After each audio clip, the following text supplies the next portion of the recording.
एक जो मुख्यमंत्री जिस तरह से होने चाहिए, शासन प्रशासन में जो अपना एक पकड़ रखना चाहिए ना, एक सुशासन दिखाना चाहिए, उन्होंने एक नॉर्मल आदमी मरा, एक आदमी की हत्या हुई, और उन्होंने जिन लोगों ने हत्या की थी, माफिया का बेटा था, माफिया का पुत्र था, उसके बावजूद भी कुछ भी ना सोचते हुए ना डरते हुए उन्होंने इतना बड़ा कदम लिया कि माफिया के लड़के का भी इनकाउंटर कराने का काम किया। पहले की सरकार में आपकी सरकार में अंतर है अपराध को लेकर के। अपने अपने विवेक के ऊपर होता है कि अपने उत्तर प्रदेश को चलाना कैसे है, एक स्वच्छ शासन देना है, स्वच्छ प्रशासन देना है, कि आपको बस राजनीति करनी है। ये शादी एक ट्रैप था, और ट्रैप शादी ऐसी थी कि सांसद अतीक अहमद मेरी हत्या करवाना चाहते थे, मेरे पास प्रूफ है।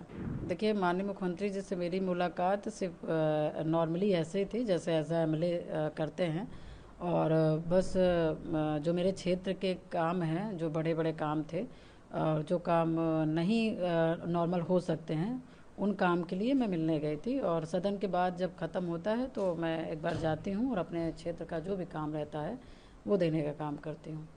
तो नॉर्मली था। आपकी मुलाकात के बाद से तमाम जगह सोशल मीडिया पे कयास लगाए जा रहे हैं कि आप भारतीय जनता पार्टी जल्द ज्वाइन कर सकती हैं, क्या सोचा है इसको लेकर? नहीं, देखिए, मैं क्या करूँगी इसका तो मुझे भी अभी पता नहीं है, मैं आगे ही पता चलेगा। मुझे तो अभी इसके बारे में कुछ भी नहीं बता सकती हूँ, कह सकती हूँ। बस मैं ये कह सकती हूँ कि समाज मेरे साथ है, पूरा उत्तर प्रदेश का समाज मेरे साथ खड़ा है। और आज ही नहीं बल्कि 2005 से जब मेरे पति की हत्या हुई थी तब से मेरे दुख और परेशानियों में खड़ा रहा है। और अभी तो मैं उनके साथ ही हूँ, और उनके लिए ही काम करना है, अपनी जनता के लिए काम करना है और अपने समाज के लोगों के लिए काम करना है, क्योंकि मैं अपने समाज के कई ऐसे संगठन हैं जिसमें मैं मुझे पद मिला हुआ है, तो उन्हीं के लिए मैं काम करती हूँ, आती हूँ, जाती हूँ। और उन्होंने मेरा संघर्ष बहुत साथ दिया है, तो इसलिए मैं उनके संघर्ष में भी खड़ी रहूँगी। मैं अपने विधानसभा में अपनी जो बात रखी उसके बाद ठीक बाद समाजवादी पार्टी ने आपको पार्टी से निष्कासित कर दिया, क्या वजह लगती है आपको? जो आपका वक्तव्य था वो वजह है या कुछ है? नहीं, देखिए, मुझे जो समझ आता है वह आप लोग ने भी बहुत निकाल दिए हैं, मगर मुझे जो अपना विवेक कहता है वो ये है कि माननीय मुख्यमंत्री जी का तो मैंने कई बार धन्यवाद किया। जब से राज्यसभा का चुनाव मतलब जब से वो एक हत्या हुई थी और उसके बाद जो उनका एक्शन था मुख्यमंत्री जी का, तो कहीं ना कहीं जो एक शासन प्रशासन को जो चलाने की क्षमता और जो एक होना चाहिए वो मुख्यमंत्री जी के अंदर दिखा, तो तब से मैंने थैंक्स बोला, धन्यवाद बोला। मगर सदन में तो जो मैंने ये बोला कि माफिया अतीक अहमद को मिट्टी में मिला दिया ना, उसकी सज़ा मुझे मिली और उसके वजह से मुझे पार्टी से निकाला गया। मैं अतीक का नाम ना लेती तो शायद मुझे ना निकाला जाता, मगर वो मेरा दुश्मन है, उसने मेरी पूरी ज़िंदगी उजाड़ के रख दी। मैंने लोगों के लिए लड़ाई लड़ी, उत्तर प्रदेश की जनता की लड़ाई लड़ी जो उनसे पीड़ित थे, महिलाओं बेटियों के लड़ने का काम किया, मेरे साथ अत्याचार हुआ, मैंने लड़ने का काम किया, तो उसको तो मैं भूल पाऊँगी नहीं। तो जब मेरे दुख का, जब मेरे संघर्षों का जिक्र होगा तो फिर अतीक अहमद कैसे उसमें से विलुप्त हो जाएंगे? अतीक अहमद तो विलुप्त नहीं हो जाएंगे ना, वो तो जब मैं विलुप्त होंगी तब वो फिर विलुप्त होंगे। मगर मैं जब तक जिंदा हूँ मेरे संघर्ष में, जिसने मेरे जीवन को बर्बाद किया है उसका नाम आएगा ही आएगा। मैम, पहले और आज की सरकार में क्या आप बदलाव देखती हैं? क्योंकि अब 20 साल से राजनीति में है, अपनी जो आपका मामला था उसको लेकर लगातार संघर्ष की, अब आप कहती हैं आपको इंसाफ मिला? देखिए, बिल्कुल आपने सही प्रश्न किया। पहले की सरकार में अब की सरकार में इतना अंतर है कि उत्तर प्रदेश में एक विधायक की हत्या होती है और वो विधायक की हत्या होती है और उसके बाद उस विधायक की डेड बॉडी नहीं मिलती है। एक विधायक की डेड बॉडी को जला दी जाती है, फेंक दी जाती है। पता नहीं, ये लोकतंत्र की व्यवस्था आप देखिए कि उसके बाद फिर डेड बॉडी जला दी जाती है। उनकी माँ, उसकी पत्नी दिन रात गली गली घूम रहे हैं, शासन प्रशासन अधिकारी के दरवाजे खटखटा रहे हैं। उसके बाद भी मतलब कि दर्शन के अंतिम दर्शन करने का भी एक मौका नहीं दिया जा रहा है। और उसके बाद फिर क्या कहते हैं, जनता भी त्राहीमाम जनता भी जितना अपना आक्रोश दिखा सकती है कि सिर्फ राजू पाल को हमको एक बार दिखा दो। उसके जनता ने जो मतलब छोटे छोटे बच्चों के ऊपर लाठीचार्ज हुए, मारे गए, उनके आँख फूट गए, हाथ टूट गए, कई कई लोगों को, कई कई लड़कों के ऊपर गोली चला दी गई, वो ऑन द स्पॉट मर गए, मतलब ख़त्म हो गए, ट्रेनें रोक दी गई, जो भी जनता के जो भी आया, मतलब एक हाहाकार हो गया।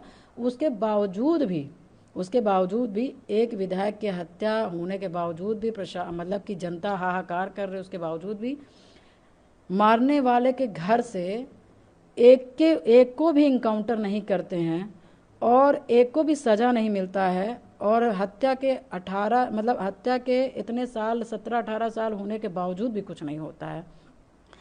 ये पहले की सरकार थी।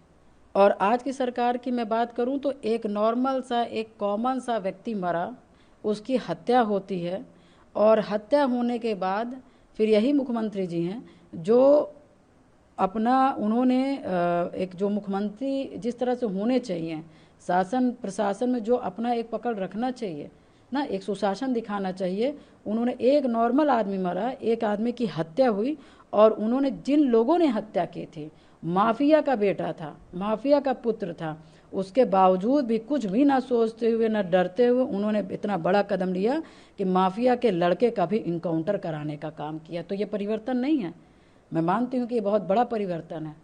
पहले की सरकारों में विधायक हत्या हो जाती थी तब एक्शन नहीं लिया जा सकता था।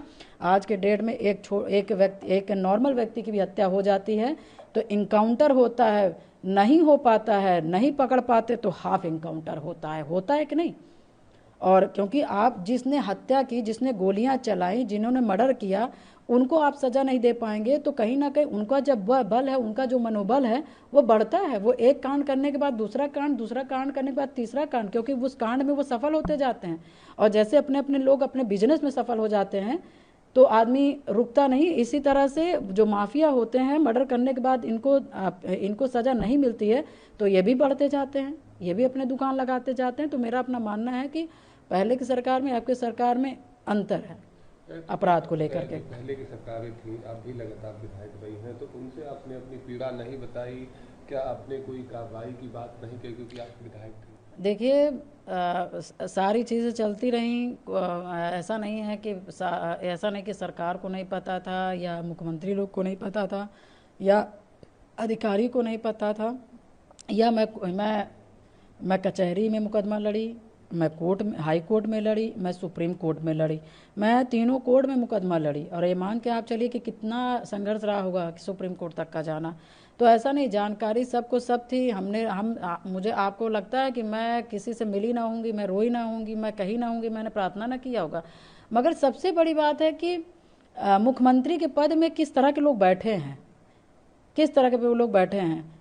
अपराध को कम करने वाले में बैठे हैं कि अपराध को बढ़ाने वाले बैठे हैं कि यार रहने दो, बच्चे हैं, बच्चों से गलतियां हो जाती हैं, ऐसे लोग बैठे हैं। तो मैं बस यही कहना चाहूँगी कि ये अपने अपने विवेक के ऊपर होता है कि अपने उत्तर प्रदेश को चलाना कैसे है। एक स्वच्छ शासन देना है, स्वच्छ प्रशासन देना है कि आपको बस राजनीति करनी है। एक आखिरी सवाल मैम, इन दिनों सोशल मीडिया पर तमाम जगह पोस्ट देखने को मिल रहे हैं जिसमें आपकी शादी पे सवाल खड़ा किया जा, कहा जा रहा है कि पूजा पाल जी की शादी वर्मा समाज में हुई है, उन्हें वर्मा समाज का माना जाए। नहीं, कैसे आप मान लेंगे? आपने देखा होगा कि मैं राजनीति अकेले कर रही हूँ। और देखिए, सबसे बड़ी बात है कि वर्मा मान लिया जाए, वर्मा जी के आदमी जिंदगी चलाए भी तो आगे। क्या एक घटना होने से क्या आदमी रुक जाएगा? या किसी के षड्यंत्र का आदमी शिकार हो जाए तो क्या आदमी हम जैसे वो जिलाना चाह रहे हैं हम जी लेंगे? ऐसा तो नहीं होता है। फिलहाल देखिए, ये जो शादी की बात हो रही, मैंने जिन लोग शादी की बात कर रहे, क्योंकि विपक्ष के पास अब कोई मौका नहीं है, कोई भी मतलब कि क्या कहेंगे कि जैसे एक राजनीतिक करने की बार नहीं है, तो उनको बस ये लग रहा है कि एक महिला को डाउन करना है तो आप बस उनके चरित्र पे बात कर लो। हम इनके चरित्र पे बात करने लगेंगे तो पता नहीं कितने लोगों के क्या खुल जाएंगे, पता ही नहीं चलेगा। मगर कोई शादी है, कोई अपराध नहीं है। मगर मैं इसलिए कहना चाहूँगी कि मैं पूजा पाल थी, हूँ और मरते दम तक रहूँगी, क्योंकि ये शादी एक ट्रैप था। और ट्रैप शादी ऐसी थी कि सांसद अतीक अहमद मेरी हत्या करवाना चाहते थे, मेरे पास प्रूफ है। मगर जब हत्या नहीं करवा पाए तो उनको लगा उसी में, क्योंकि मेरे परिवार के कुछ लोग हैं जो अतीक की चाटुकारिता शुरू से करते थे और वो जब मैंने राजूपाल जी की जब मैंने सीबीआई जांच करवाई और जब आर्डर हुआ तो उनको लगा कि अब मैं इनके साथ जुड़ करके मैं भी हाईलाइट हो जाऊं और मैं भी राजनीति में आ सकता हूं। तो उन्होंने समाज को घेर करके वो हमसे मुलाकात किए और हमसे मिले भी। और जब मुलाकात हुई, जब मिले, तो उसके बाद फिर अतीक और इनके प्लानिंग थी कि पूजा पाल को, क्योंकि राजू पाल जी की हत्या करके पूरे पाल में हाहाकार हो गया। अतीक अहमद की कुर्सी गई, फिर आई नहीं, तो उसकी पत्नी की हत्या करना भी छोटी बात नहीं होगी। तो हत्या का प्लानिंग हटा करके मुझे राजनीतिक मेरी हत्या करना चाहे। और जब इन्होंने कहा कि ऐसा है कि कोई और कहेगा तो कुछ नहीं होगा, तुम इमोशनल करो, इन्होंने फिर मेरे परिवार के एक भाई हैं जो अतीक से टच रहते थे, उन्होंने उधर भी मिले थे, इधर भी मिले और पब्लिक को गुमराह किया, प्रशासन को गुमराह किया, सरकार को गुमराह किया। गुमराह करते हुए उन्होंने क्या कहते हैं शादी का इन्होंने एक रचा और मतलब 6 महीना तक, क्योंकि मैं नहीं कर, जो लड़की 2005 से लेकर के 2017 तक शादी नहीं की, उसको अभी क्या वो हो जाएगा कि शादी करने के लिए पगला जाएगी। मगर हाँ, जब कोई दूसरा बंदा कहेगा तो उसके दिमाग में कुछ नहीं आएगा, कोई दूसरे जात का व्यक्ति कहेगा तो वो भावना से नहीं जुड़ेगा। मगर घर में माँ से मैका, पहले माँ का शब्द आ जाता है तो कहीं ना कहीं भावुक हो जाता है। और बड़े भाई होने के नाते ये होता है कि हाँ हो सकता है सही कह रहे। उसके बाद फिर आप जब 6 महीना लगातार आप सिर्फ और सिर्फ एक ही उस पे उद्देश्य पे काम कर रहे हैं तो कहीं ना कहीं आप शायद सफल हो जाएंगे। और वही उद्देश्य उनका हुआ कि अतीक का अपना वो था कि इसको तैयार करो और क्या कहते हैं, बस हमारा ये कि भाई आपको विधायक बनना है, मैं विधायक बना दूंगा, मैं सांसद बन जाऊंगा। और सबसे बड़ी बात, जो एक गले की हड्डी है राजूपाल का मुकदमा, ये लड़की यहाँ से हटती है तो हमारा मुकदमा से निजात मिल जाएगा, हमारी सांसदी वापस आ जाएगी, हम तुम्हें विधायक बन जाओगे, समाज इसको थूकेगा, समाज इसको बहिष्कार कर देगा, समाज इसकी बात नहीं सुनेगा और हम लोग के सारे कांटे निकल जाएंगे। मगर हाँ, ये भी सच्चाई है कि जब मुझे ये पता चला, और तुरंत ही भगवान के दिन पता चल गया, क्योंकि मैंने एक देखा है कि हम जैसे लोग को सिर्फ आप थोड़े दिन तक का परेशान कर सकते हो मगर अपने मिशन से हटा नहीं सकते। मुझे जैसे पता चला कि उन्होंने कि मेरे से कहा गया कि अपना मुकदमा भाई दे दो, मैं मुकदमा लड़ूंगा।